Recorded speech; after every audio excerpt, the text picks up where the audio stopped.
Daf Kuf Hofstedter Amud base right at the top. Continue on with Hakozos Adam with bloodletting. Rav Shmuel Damatavayu Haimand of a person that did Hakozos Adam. He shouldn't get up right away. He should pause a little bit before getting up. 5 things bring a person closer to death and to life. If he eats and he gets up right away. Drinking, getting up right away. Sleeping, getting up right away. Causes a dumb bloodletting, getting up right away. Having relations and getting up immediately. These 5 things are very dangerous, so therefore a person that causes a dumb should pause before getting up. He should not stand up right away. The time for Hakozos Adam is once every 30 days. When he advances in age, he gets older. After 40, he should be Mamaid only once every 2 months. He should lessen it. And then and when he passes 60, again, he should be mine. It's only once every 3 months.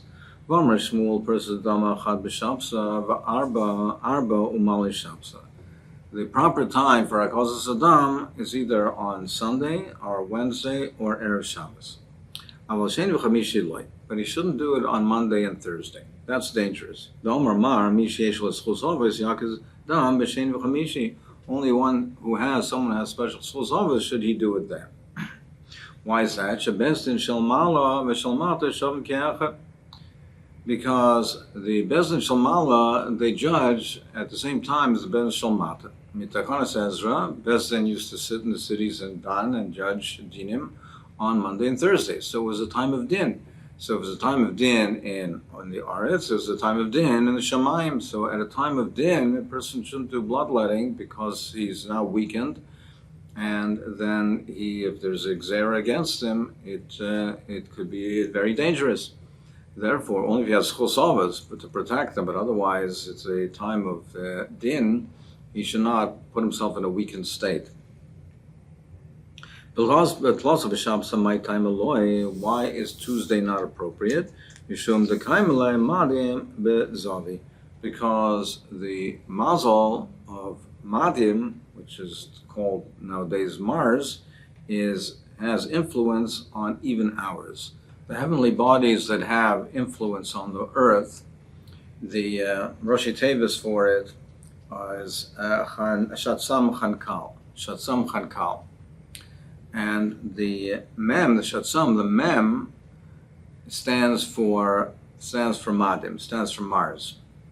And the Mars, Madim, has an influence on things that have to do with dangerous things, such as war and things of that nature. So that's considered to be a more dangerous influence. These different types of piranhas, Mars, Madim, has influence on that. Zugais, pairs, things done in pairs are considered to be dangerous as well.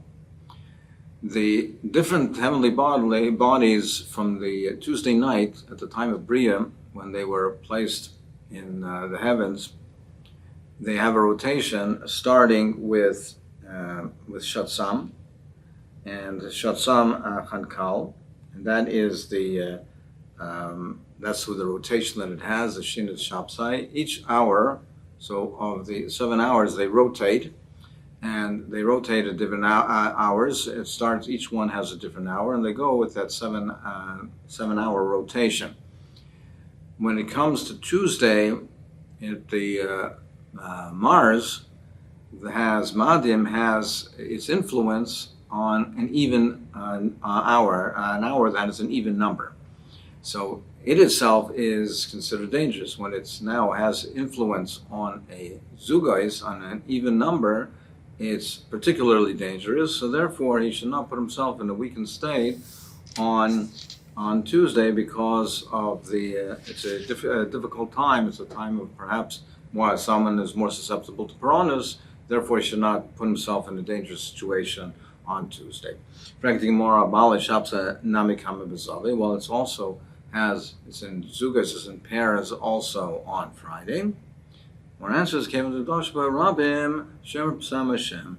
People were not careful with it for whatever reason it evolved, that they were not careful in Erev Shabbos, and Shem Psam Hashem. Hashem protects the foolish ones. So once already it's become custom and people aren't concerned about it, and then Hashem protects us. Amr Shmuel Daled Dehu Arba, doing HaKazas Adam on Wednesday, which is Dovid, the fourth day of the, which is Arba, which is also the fourth day of the month, Daled Dehu Arbes, or doing it on Wednesday, which is on the 14th day of the month, or Dalet Dehu Esrim Arba, or on the 24th day of the month, Dalet Deleka Arba Basrei, a Wednesday where there aren't 4 more days left to the end of the month. So in all of these cases, Sakanta, it's dangerous. Rosh Chodesh V'Sheni Loi, if he does causes Dam Rosh Chodesh, or the next day, then it's not a Sakana, but it causes weakness. Shlishi Loi Sakana, but on the 3rd day of the month, it's dangerous. Mala Yemetav V'Chol, on Erev Yom Tov, it causes weakness. Mala Yoma Da'atzarta, but on Erev Yom Tov of Shavua, Sakanta, that's actually dangerous. Because Rabbanan call Mala Yom Tov, and the Rabbanan requires not to do HaKazas Tom on every Erev Yom Tov, Mishum Yom Tov Da'atzarta. Zera, because of Yom Tov, Erev Yom Tov of Shavua, which is a Sakanta. Why is it a sakana? The Nafik Bey Zika Shmei Tvayach. There was a wind that goes on that day, which is called Tvayach, literally meaning shechting. The Eloi Kiblu Yisrael Torah Hava Tavach Lul V'Israel L'Mayim. Because if they wouldn't have been Makabal the Torah, meaning that they wouldn't have been Makabal the Torah, either would have shot as the next day, or if they wouldn't have said Nasav and Nishma, they would have been shechted, them, the Basar and the Dam.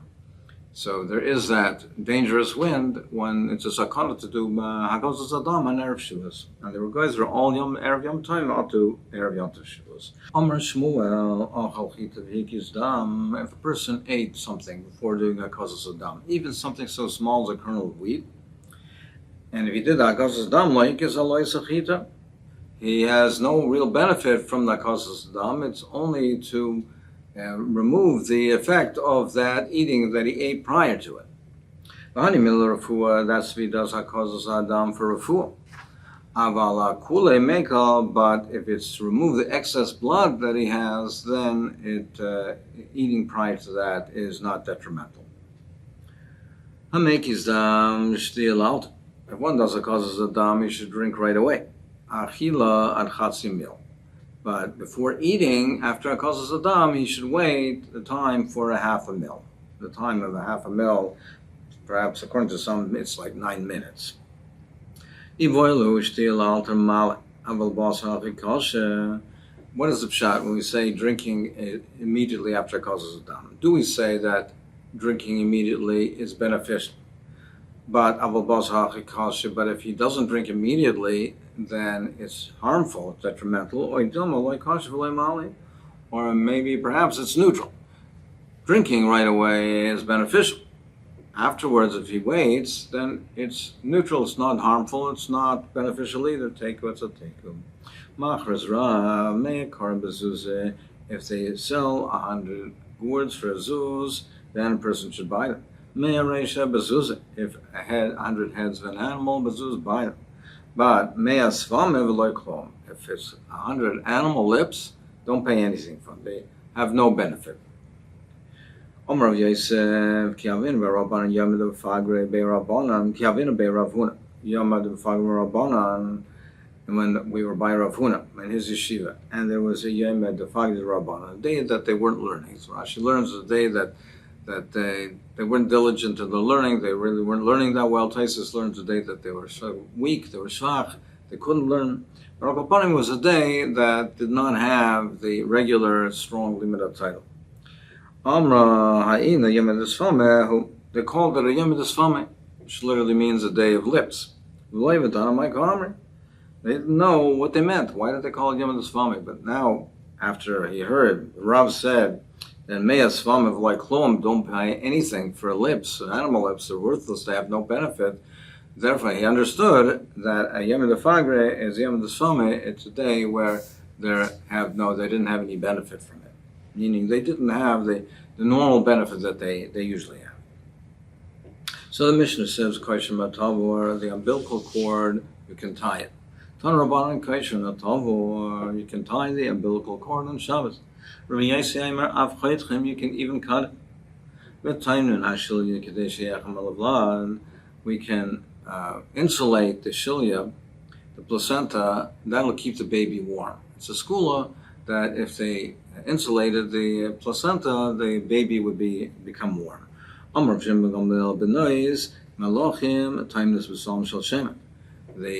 daughters, the benois of malachim, of royalty, the very wealthy ones, they would put it in bowls of oil.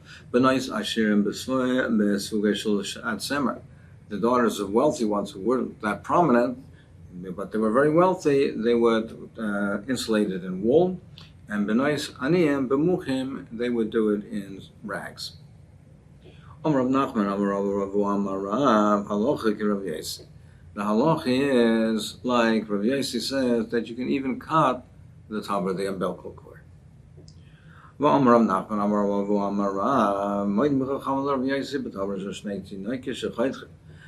Chachamim, they're mighty to Rav Yossi that if it's umbilical cord of twins, that you could cut it on Shabbos. My time, because since they pull away from each other, that's a sakana, they could pull the umbilical cord and pull it away. So they're moida, the Chachamim, that in that case it's muter. Whatever